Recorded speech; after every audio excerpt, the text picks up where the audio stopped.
Hi friends, இன்றைக்கி fridge organisation அப்புறம் ஃப்ரிட்ஜை எப்படி க்ளீன் பண்ணுறேன்னு காமிக்க போகிறேன். வெஜிடபிள்ஸ் ரொம்ப வாங்கலாம். அவங்க இந்த வீக் லீவ் அதிகமாக இருக்கனால ஒரு 3 டேஸ்க்குள்ளே வெஜிடபிள்ஸ் தான் வாங்கிட்டு வந்தாங்க. அதுக்கு முன்னாடியே நான் ஃப்ரிட்ஜோட ட்ரே, ஷெல்ஃபு, அப்புறம் அந்த மேட்டு எல்லாத்தையுமே ஆல்ரெடி க்ளீன் பண்ணி வச்சுட்டேன். இந்த மேட்டு டைனிங் டேபிள் பர்பஸ்க்காக தான் வாங்கினேன். ஆனால் அது நான் ஃப்ரிட்ஜுக்காக யூஸ் பண்ணிகிட்ருக்கேன். முன்னாடி இந்த எல்லோ கலர் இருக்க மாதிரி தான் வச்சேன். ஆனால் எனக்கு அந்த ஃப்ரிட்ஜ் அந்த பிரைட்னஸ் இல்லை, இருட்டாக இருந்த மாதிரி இருக்கனால அந்த ஒயிட் கலர் பகுதியை நான் திருப்பி போட்டு தான் யூஸ் பண்ணிக்கிட்டு இருக்கேன். 2 ஷெல்ஃபுக்குமே, அதாவது எனக்கு 2 ஷெல்ஃபு, கீழே ஒரு பாக்ஸு, வெஜிடபிள் பாக்ஸு அப்படி இருக்கும். அப்புறம் நான் சொல்லணும்னு நினச்சேன், மெயினாக ஃப்ரிட்ஜில் வேர்ல்பூல் ஃப்ரிட்ஜில் நம்ம கவர் கேரி பேக்லேயே வெஜிடபிள்ஸ் வச்சா ஃப்ரெஷ்ஷாக இருக்கும். ஆனால் அந்த எல்ஜி ஃப்ரிட்ஜில் நம்ம கம்பல்சரி பாக்ஸில் தான் வெஜிடபிள்ஸை வைக்கணும். ஏன்னா 2 ஃப்ரிட்ஜுமே நான் யூஸ் பண்ணியிருக்கேன், அந்த எக்ஸ்பீரியன்ஸில் சொல்கிறேன். அப்படி வைக்கலைன்னா வெஜிடபிள்ஸ் ரொம்ப போயிடுது. இது எல்ஜி ஃப்ரிட்ஜு. அப்புறம் டோரில் எனக்கு 2 டோரில் உள்ள ட்ரேயில் பாட்டில்ஸ் வச்சுக்கலாம். கீழே அடியில் உள்ளது எக்ஸுக்குனே தனியாக, அது எக்ஸு ஆட விடாமல் ஷேக் ஆகாத அளவுக்கு அந்த ஷேப்புக்கு ஏற்றாப்புலே வச்சுருக்காங்க. அதனால் கீழே எனக்கு ஒரு 10 எக்ஸு வச்சுக்கலாம். அதுக்கு மேலே உள்ளதில் ஒரு 2 பார்ட்டிஷன் மாதிரி ஒரு சின்ன அடப்பு மாதிரி கொடுத்துருக்காங்க. அது நம்ம எங்கேனாலும் அட்ஜஸ்ட் பண்ணிக்கலாம். இந்த டோர் ஷெல்ஃபில் மட்டும், ட்ரேயில் மட்டும் நான் அந்த ப்ரௌன் கலர் தெரிகிற மாதிரி தான் எப்பவும் வைப்பேன். என் சின்ன பையன் தான் அதே மாதிரி இதில் ஒயிட் கலர் வைங்கம்மான்னு பக்கத்துலேருந்து சொல்லிகிட்டு இருந்தான். சரி வச்சு பார்ப்போமே அப்படின்னு வச்சு பார்த்தேன். இன்னும் நல்லா ப்ரைட்டாக இருந்தது. அதுக்கப்புறம் இதுக்கு மேலே அப்படின்னு பார்க்கும்போது அங்கேயுமே எக்ஸ் வைக்கிறதுக்குன்னு தனியாக ஒரு எப்படி சொல்லி ஒரு 14 எக்ஸு வச்சுக்கலாம். 1க்கு மேலே 1. அது பச்சை மிளகா பழைய பச்சை மிளகானால அதை மட்டும் தனியாக எடுத்து வச்சுருக்கேன். அப்புறம் இது ட்ரைடு கிரேப்ஸு. இது ஒன்று ஆல்ரெடி நான் ஓப்பன் பண்ணி பாட்டிலில் வச்சுருக்கேன். ஒன்று ஓப்பன் பண்ணாது வம்பா போயிடக்கூடாது, எறும்பு வந்துடக்கூடாதுன்னு சொல்லி ஃப்ரிட்ஜில் வச்சுட்டேன். இது கல்யாண வீடுகளில் கொடுப்பாங்கல்ல, பாக்கு, ரோஜா பாக்கு, அப்புறம் கடையில் கொட்டாம் பாக்குன்னு வாங்கி வச்சுருக்கோம். ஏன்னா எங்கள் வீட்டுக்காரங்க எப்போவாது டைஜஸ்ட் ப்ராப்ளம் மாதிரி இருக்குதுன்னு சொன்னாங்கன்னா அந்த வெத்தலையோட அந்த பாக்கு சேர்த்து வச்சு சாப்பிடுவாங்க. இந்த எக்ஸ் தான் சொன்னேன், 10 எக்ஸ் வச்சுக்கலாம். அதனால் நான் எப்போவுமே எக்ஸு மொத்தமாக வாங்கி வச்சுக்கிடுவோம். ஏன்னா நம்ம திடீர்னு வாங்குறதுக்கு பக்கத்தில் எதுவும் கடைகள் கிடையாது. அதுக்கப்புறம் டொமேட்டோஸ் பழைய டொமேட்டோஸ் தான் எப்போவுமே நான் வெஜிடபிள் பாக்ஸ்குள்ளே தட்டி தான் போடுவேன். சரி கம்மியாக இருக்குது அப்படி அந்த ட்ரேயோடய வச்சுட்டேன். கீரையை அந்த பாக்ஸ்குள்ளே இப்போதைக்கு வச்சுருக்கேன். ஆனால் அது ஃபஸ்ட்டு அதை தான் யூஸ் பண்ணுவேன். கீரையும் கோவக்காவும் மட்டுமே. ஏன் ஃபஸ்ட்டு யூஸ் பண்ணுறோம் அப்படின்னா, இப்போ இதை சொல்லிடுறேன். இதில் சின்ன சின்ன ஹோல்ஸ் இருக்கும், இந்த பக்கம் பெரிய பெரிய ஹோல்ஸ் இருக்கும். சின்ன ஹோல்ஸ் வெஜிடபிள்ஸ்க்காக, பெரிய ஹோல்ஸ் வைக்கிறோம் அப்படின்னா அது ஃப்ரூட்ஸுக்காக. அதுக்கப்புறம் இந்த 2 ஷெல்ஃப்லேயும் நான் என்ன வைக்கிறேன்னா, ஏற்கனவே தயிர் இருந்தது, அந்த தயிர் கிண்ணத்தை அப்படியே தூக்கி உள்ளே வச்சுட்டேன். அதுக்கப்புறம் அந்த மல்லி இலை இருக்குல்ல, மல்லி இலையை நான் ஒரு பாக்ஸில் போட்டு வச்சுருப்பேன். நான் அதுக்கு சொல்கிறேன் அதை பற்றி. இந்த நன்னாரி சர்பத்து போடுறதுக்காக நன்னாரி பாட்டில் எப்போவுமே இந்த டோரில் வச்சுருப்பேன். அது பக்கத்துலேயே அந்த ட்ரைடு கிரேப்ஸு பாயசத்துக்காக வச்சுருப்பேன். அப்புறம் நட்ஸு வச்சுருக்கிறதும் பாயசத்துக்காக தான். இது 2 மட்டுமே எப்பவும் ஃப்ரிட்ஜில் இருக்கும், வெளியில் வைக்க மாட்டேன், எறும்பு அரிச்சிரும்னு சொல்லி. இந்த பாட்டில் சோயா சாஸ் முன்னாடி வாங்கின பாட்டிலு, கண்ணாடி பாட்டில் தூர போட மனசு இல்லை. சரி இதை வச்சுருப்போம், எதுக்காவது யூஸ் ஆகும்னு வச்சுருக்கேன். இது சப்ஜா விதை, வெயிட் லாஸில் இருக்கும்போது லெமன் ஜூஸில் போட்டு சாப்பிட்டது. அப்போ சாப்பிட்டதுன்னா அப்போ உள்ளது இல்லை. அதனால் இப்போவும் அதை கண்டினியூவாக நான் குடிச்சிட்ருக்கனால அது எப்போவும் ஃப்ரிட்ஜில் இருக்கும். அதுக்கப்புறம் தேங்காய் சில்லை இந்த பாக்ஸில் நான் கீரி வச்சுக்குவேன். அவசரத்துக்கு கீறிட்டு இருக்க முடியாது, ஸ்கூல் லஞ்ச் பாக்ஸ் ரெடி பண்ணும்போது அப்படின்னு சொல்லிட்டு. அதுக்கப்புறம் இந்த மல்லி இலை பாக்ஸ் சொன்னால் இதே மாதிரி ஒரு 10 பாக்ஸஸ் என்கிட்ட இருக்குது. இது நான் கடையில் வாங்கலை, எங்கள் அம்மா ஃபேன்சி ஸ்டோர் வச்சுருக்கனால அவங்கள்ட்ட இருக்கும். அதனால் நான் அந்த பாக்ஸை வாங்கிக்கிட்டேன். எனக்கு இது ரொம்ப ரொம்ப யூஸ்ஃபுல்லாக இருக்குது.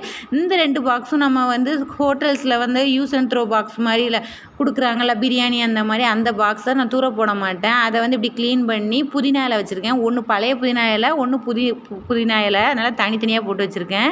இந்த சாக்லேட்ஸ் என் சின்ன பையனோட பர்த்டே இப்போ ஜூன் வந்துச்சுல, அப்போ உள்ளது. நான் எப்போவுமே வீட்டில் சாக்லேட்ஸோ ஸ்வீட்டோ எங்கள் வீட்டில் இருக்காது. இந்த மாதிரி பர்த்டேக்குன்னு வாங்குறத தான் டெய்லி ஒன்றா எடுத்து, எனக்கு தெரியாமல் சின்ன பையன் எடுத்து சாப்பிடுவான்னு மேலே வச்சேன். மேலே வச்சுமே எடுக்கான்ட்டு பழையபடி கீழே வச்சுட்டேன்.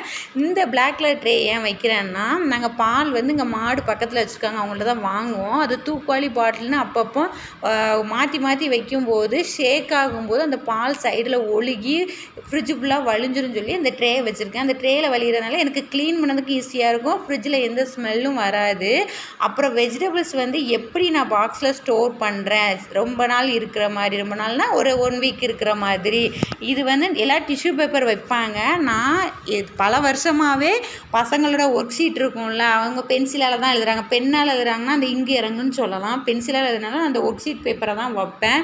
நமக்கு இதுதான் பட்ஜெட் ஃப்ரெண்ட்லியும் கூட. பாக்ஸாக இருந்தாலும் சரி, டிஷ்யூ பேப்பராக இருந்தாலும் சரி, நான் தனியாக இதுக்குன்னு வாங்க மாட்டேன். இந்த கோவக்காய் வந்து எப்படி பேக் பண்ணணுன்னு காமிக்கிறதுக்காக நான் போடுறேன். ஆனால் எப்போவுமே கோவக்காய் வந்து ஃபஸ்ட்டு டேவே நான் வாஷ் பண்ணி கட் பண்ணி தான் பாக்ஸில் வைப்பேன். ஏன்னா கோவக்காய் ஃப்ரிட்ஜில் இருந்தாலும் சரி, வெளியில் இருந்தாலும் சரி, சீக்கிரம் பழுத்துரும். வெளியில் க்ரீனாக இருக்கும், ஆனால் உள்ள ரெட்டு வந்து கலரை வந்து மாறிடும்.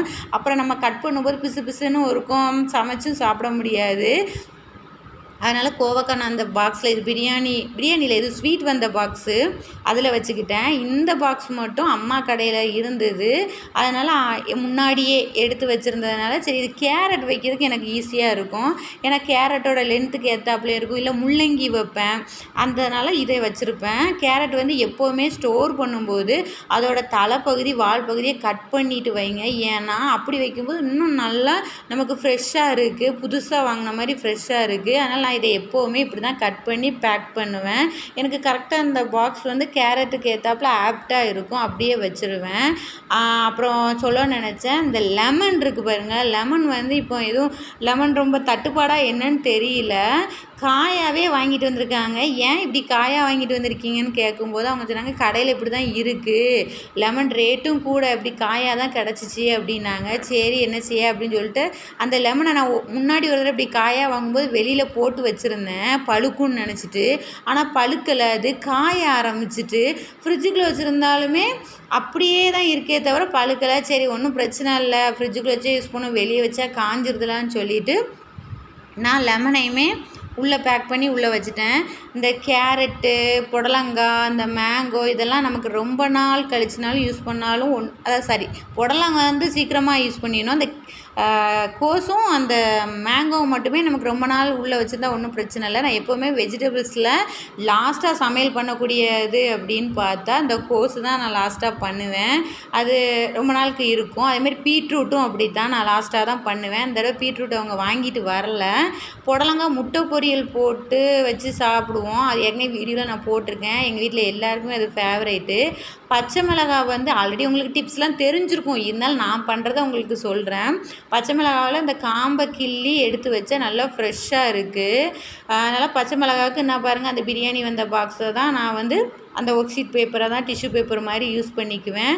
அந்த பச்சை மிளகாவை அதில் பேக் பண்ணி வச்சுக்குவேன். அதுக்கப்புறம் சொல்ல நினச்சேன், வெஜிடபிள் பாக்ஸில் மேக்ஸிமம் நான் உள்ள வெஜிடபிள்ஸை வந்து ஃப்ரிட்ஜோடே இருக்கிற பாக்ஸில் வைக்கிறத விட நான் அந்த ஷெல்ஃபு மாதிரி இருக்கிறதுல தான் வைப்பேன். ஏன்னா அதுதான் நம்ம டக்குன்னு இந்தந்த வெஜிடபிள்ஸ் இருக்குது, இதை காலி பண்ணணும் அப்படின்ட்டு ஃபஸ்ட்டு காலி பண்ணக்கூடிய அந்த வெஜிடபிள்ஸை ஃபுல்லாக டாப்பில் வச்சுருவேன். அதாவது லேட்டானால் கொஞ்சம் அடுத்து பண்ணக்கூடியதை வந்து அடுத்த ஷெல்ஃபில் வச்சுருவேன். அடுத்து லாஸ்ட்டாக பண்ணக்கூடிய அந்த கோஸு, பீட்ரூட்டு, தக்காளி இதெல்லாம் அடியில் உள்ள பெரிய பாக்ஸில் வச்சுருவேன். அப்புறம் வந்து நிறைய டிப்ஸு வந்து உங்களுக்கும் தெரிஞ்சிருக்கும். நான் இதில் ஏதாவது தப்பு பண்ணியிருப்பேன் கண்டிப்பாக. நீங்கள் வந்து எப்படி வைப்பீங்க ஃப்ரிட்ஜில் அப்படிங்கிறத எனக்கு சொல்லுங்கள், எனக்கும் அது யூஸ்ஃபுல்லாக இருக்கும். இந்த வீடியோவை பார்க்குற மற்றவங்களுக்கும் அது யூஸ்ஃபுல்லாக இருக்கும். நான் பாருங்கள், கோஸை வந்து நான் கீழே தான் வைக்கிறேன் பாக்ஸில். அப்புறம் புடலங்காய் பாருங்கள், அந்த வச்சுட்டேன். புடலங்காய் வந்து சீக்கிரம் பண்ணிடணும், கோவக்காய் மாதிரி தான், தோல் வந்து ரொம்ப சுருங்க ஆரம்பிச்சிடக்கூடாது. அதுக்கப்புறம் இந்த கோவக்காய் பாக்ஸை வச்சுட்டேன். இன்னொன்று மாவு வந்து நான் அரைப்பேன், இட்லி தோசைக்கு அரைக்கிற மாவை வந்து எந்த ஷெல்ஃப் வைப்பேன்னா, இப்போ நான் வச்சுட்ருக்கேன் பாருங்கள், செகண்ட் ரோ, அதாவது இது ஃபஸ்ட் ரோ, கீழே இருக்க செகண்ட் ரோவில் தான் நான் இட்லி தோசை மாவை வைப்பேன். இப்போ இட்லி தோசைக்கு நான் அரைக்கலை, அந்த ஃப்ரிட்ஜை ஆர்கனைசேஷன் பண்ணும்போது. அப்புறம் மேங்கோ நான் எப்போவுமே பெரிய பாக்ஸில் தான் போடுவேன். சரி இது கொஞ்சம் பாதி பழுக்கிற மாதிரி மாதிரியும் இருக்குது. அதனால் நம்ம வந்து இதை கொஞ்சம் பாக்ஸ்லேயே இது பத்துச்சு 4 மேங்கோவும் போடுறதுக்கு. அதனால் நான் அதில் வச்சுட்டேன். எனக்கு மேங்கோவை சும்மா கட் பண்ணி சாப்பிட எங்கள் வீட்டில் பிடிக்கும். அதேமாதிரி சாம்பாருக்கு வந்து முன்னாடிலாம் தக்காளி ரேட்டு கூட இருக்கும்போது ஃபுல்லாமே நான் மேங்கோ தான் கட் பண்ணி போட்டேன். புளிக்குழம்புக்கு, சாம்பாருக்குலாம். இந்த இஞ்சை வந்து நான் ஆல்ரெடி கழுவி காய வச்சு இந்த மாதிரி ட்ரேயில் ஒரு பேப்பர் வச்சு, ஏன்னா மண் அப்படி இருந்தும் மீறி கொஞ்சம் மண் இருக்கும், அதில் உதிருங்கனால அந்த இப்படி ட்ரேயில் வச்சுக்குவேன். அதாவது நம்ம டீ போடுறதுக்கு, இஞ்சி தட்டி போடுறதுக்கு அந்த மாதிரி.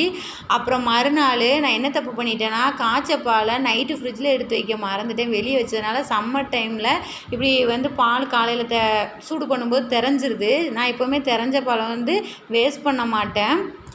சில பேர் ரசகுல்லா பண்ணுவீங்க, ஆனால் அந்த சீனி பாகு தண்ணி வேஸ்ட்டாக தானே போகும். அது பண்ணுறதுக்கு என் பையன் ஸ்கூல் கிளம்பினதுனால டைம் ஆகும்னு சொல்லி நான் எப்போவுமே இப்படி திறந்துட்டுனா டக்குன்னு உடனே ஃபில்ட்ரு பண்ணிவிட்டு வேலையெல்லாம் முடிச்சு இருந்தாட்டி அது ஃபில்ட்ரு ஆகிக்கிட்டு இருக்கும். அப்புறம் ஆல்மோஸ்ட் ஃபில்ட்ரு ஆயிரும். ஃபில்ட்ரு ஆனோடனே நான் அதை எடுத்து என்ன செய்வேன்னா, பாசந்தி மாதிரி சீனி போட்டு ஏலக்காய் தூள் போட்டு நான் அப்படியே ஸ்பூன் வச்சு கிளறி கொடுத்துருவேன். என் பெரிய பையனுக்கு ரொம்ப ரொம்ப பிடிக்கும் இது. அவன் அப்படியே உடனே சாப்பிட்ருவான். ஓகே ஃப்ரெண்ட்ஸ், உங்களுக்கு இந்த வீடியோ ரொம்ப பிடிச்சிருக்குன்னு நினைக்கிறேன். நீங்கள் அப்படி பார்த்துட்டு இருக்கும்போதே சப்ஸ்கிரைப் பண்ணிடுங்க. அப்புறம் இந்த கிளாஸ் ஐட்டம் உண்மையிலே சொல்கிறேன், இது என்னோடய டியர் ஃப்ரெண்டு, பெஸ்ட்டு ஃப்ரெண்டு, என்னோடய சோல்மேட்னு சொல்லலாம், என்னோடய சோல் சிஸ்டர்னு சொல்லலாம். அவங்களும் நானும் ஒரே ஜெராக்ஸு, எல்லா விதத்துலேயுமே, கேரக்டரில் எல்லாமே. அவங்கள நான் தற்செயலாக சும்மா என்ன சொன்னேன்னா, அந்த டிரான்ஸ்பரண்டான பிளேட்டில் சாப்பிடணுன்னு ஆசையாக இருக்குது, வாங்கணும் அப்படின்னு சொல்லியிருந்தேன். அவங்க வீட்டில் வந்து ஆல்ரெடி நிறைய செட்ஸு இருக்குதுன்னு சொல்லி அவங்களுக்கு 2 வச்சுட்டு எனக்கு எல்லாத்துலேயுமே 2 2 2 3 3ன்னு சொல்லி 6 பிளேட்ஸு 6 பிளேட்ஸு 6 பவுல்ஸ் எனக்கு கொடுத்தாங்க. நான் வேண்டான்னு சொன்னேன். இல்லை, என் ஞாபகார்த்தமாக வச்சுக்கோங்கன்னாங்க. எனக்கு இதை பார்த்தோன்னே நான் ஒரு சின்ன பிள்ளையான மாதிரி ஒரு ஃபீல் ஆச்சு. எனக்கு ரொம்ப பிடிச்சிருந்துச்சி. நான் வந்து கண்ணாடி பாட்டில்ஸ் வந்து ஹேண்டில் பண்ணுறது வந்து ரொம்ப கேர்ஃபுல்லாக பண்ணுற ஆள். அதனால் அவங்க என்னை நம்பி கொடுத்ததுனால நான் கண்டிப்பாக அதை கேர்ஃபுல்லாக வச்சுருப்பேன். ஓகே ஃப்ரெண்ட்ஸ், பாய், தேங்க்யூ.